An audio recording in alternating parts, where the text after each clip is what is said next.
مومن تکلیف آنے پر، بیماری آنے پر مایوس نہیں ہوتا، مایوسی نہیں، کیونکہ اس کا رب رحیم ہے، ارحم الراحمین ہے۔ کتب علی نفسہ الرحمہ، اللہ نے اپنے آپ پر رحمت کرنا لازم کر لیا ہے۔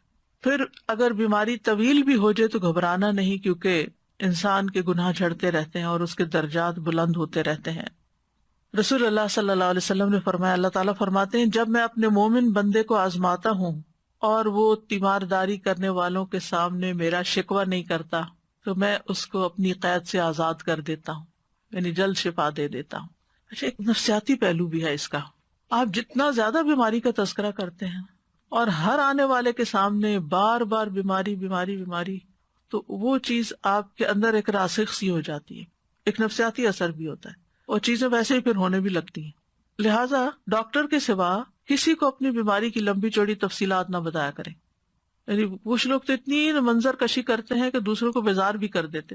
دوسرے کیا کریں گے اتنی باتیں سن کے؟ آپ اچھی باتیں کریں، دل خوش کریں۔ ہاں، اگر ڈاکٹر پوچھتا ہے تو آپ اس کو ضرور ڈیٹیل سے بتائیں کہ اس کو آپ کی بیماری سمجھ آئے اور وہ آپ کو صحیح دوا تجویز کر سکے، لیکن ہر ایک کے سامنے پٹاری کھول کے نہیں بیٹھ جائیں کہ ایسے بھی ہوتا ہے اور ایسے بھی ہوتا ہے۔ اچھا، پھر اس کا نتیجہ کیا ہوتا ہے؟ ہر کوئی دل پسند مشورے دیتا ہے اور پھر طرح طرح کی آپ کو مفت دوائیں بتاتا ہے کہ یہ بھی کر لو، وہ بھی کر لو، فلاں چیز کر لو، فلاں چیز کر لو۔ اچھا، اس کا نقصان کیا ہوتا ہے کہ بیک وقت ساری بھرمار کر دیتے ہیں ہم اور پھر نہ کہیں کبھی نہیں رہتے۔ تو اس لیے صرف سمجھدار شخص کے سامنے، کسی عقل مند انسان کے سامنے، کسی تجربہ کار شخص کے سامنے، کسی ڈاکٹر کے سامنے بات کرنی چاہیے جس سے آپ کو توقع ہو کہ یہ میری کچھ رہنمائی کر سکتا ہے۔ شفا اللہ کے ہاتھ میں، شفا اس نے نہیں دینی مجھے، لیکن یہ رہنمائی کرے گا۔ تو رہنمائی کرنے والے شخص کے ساتھ اگر آپ بات کرتے تو اس میں کوئی حرج نہیں ہے، لیکن ہر ایک کے سامنے بیماری کا شکوہ نہیں کرنا چاہیے، بس الحمدللہ کر لینا چاہیے۔ نبی صلی اللہ علیہ وسلم نے فرمایا کہ اگر وہ یہ شکوہ نہیں کرتا تو اللہ تعالیٰ فرماتے ہیں کہ میں اس کو اپنی قید سے آزاد کر دیتا ہوں، یعنی جلدی صحت ہو جاتی، پھر اس کے پہلے گوشت کے عوض بہترین گوشت عطا کرتا ہوں، اور اس کے پہلے خون کے بدلے بہترین خون دیتا ہوں، اور وہ اثر نو عمل کرتا ہے، یعنی پھر بالکل ایک نئے انسان کی طرح دوبارہ سے اپنا کام شروع کر دیتا ہے۔ پھر اسی طرح یہ ہے کہ منہ سے برے الفاظ کبھی نہ نکالے۔ نبی صلی اللہ علیہ وسلم جب کسی کی عیادت کے لیے تشریف لے جاتے تو کیا فرماتے؟ لا بأس، کوئی بات نہیں، طہور انشاءاللہ، یہ بیماری پاکیزگی کا ذریعہ بنے گی، یعنی جسم سے بھی آپ کی بیماری نکل جائے گی۔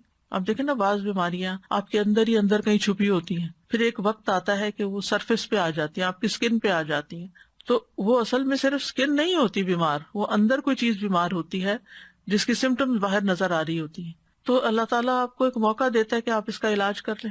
تو یہ اس بیماری کا سرفیس پہ آ جانا، مثلا سر درد شروع ہو گیا آپ کو، تو یہ سر درد صرف سر درد نہیں ہوتا، there is something wrong either with your stomach or something else۔ تو پھر ماہر ڈاکٹر ہوتا ہے، وہ سمجھ کے دوا دیتا ہے کہ سر درد کی وجہ کیا، انویسٹیگیٹ کرتا ہے۔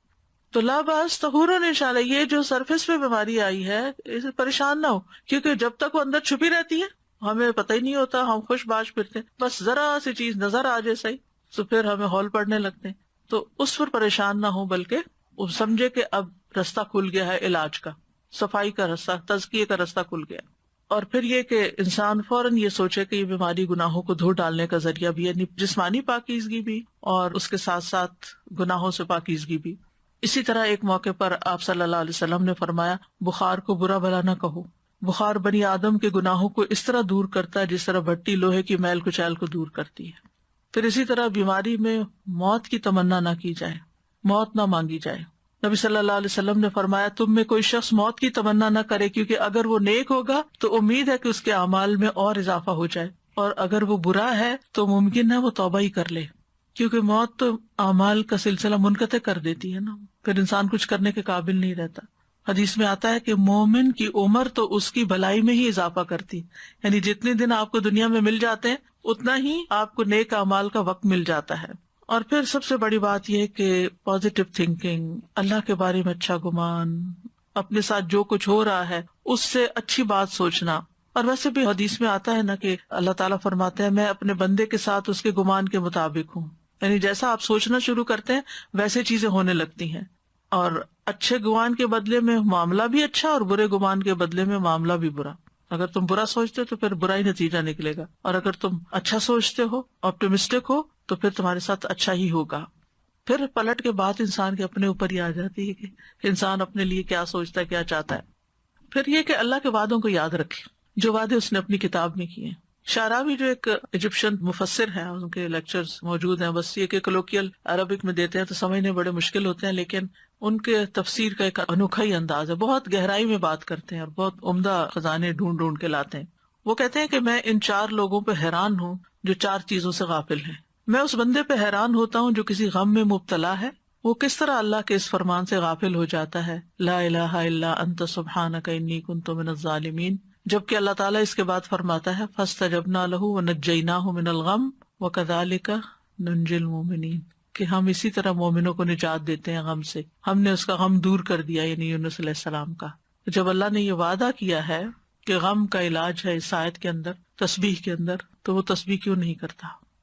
وہ کہتے ہیں میں اس بندے پہ حیران ہوتا ہوں جسے کسی تکلیف سے آزمایا گیا، یعنی کوئی بیماری آئی اس پر، کہ وہ کس طرح اللہ کے اس فرمان سے غافل ہو جاتا ہے، انی مسنی الضر وانت ارحم الراحمین، مجھے تکلیف پہنچی ہے اور تو سب رحم کرنے والوں سے زیادہ رحم کرنے والا ہے. جبکہ اللہ تعالیٰ اس کے بعد فرماتا ہے فاستجبنا لہ، ہم نے اس کی دعا قبول کر لی، فکشفنا ما بہ من ضر، اور جو کچھ تکلیف اسے تھی وہ ہم نے اس سے دور کر دی.